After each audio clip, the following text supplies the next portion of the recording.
माय Lord, आज न्यायालयात मी फक्त एका व्यक्तीची बाजू मांडत नाहीये, तर मी सत्याची बाजू मांडतोय.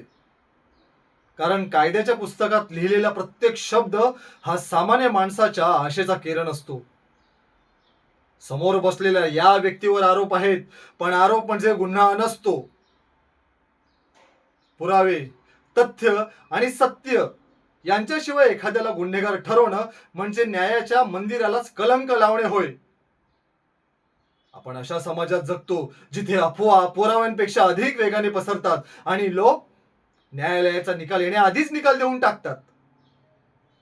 पण इथे या न्यायालयात भावनांना नाही, तर तथ्यांना किंमत आहे. माझ्या आशिलाने चुका केल्या असतील, तो परिपूर्ण नसेल, परंतु तो गुन्हेगार आहे हे सिद्ध करण्याची जबाबदारी आरोप करणाऱ्यांची आहे. संशयावरून शिक्षा देण्याची परंपरा आपल्या न्याय व्यवस्थेत नाही.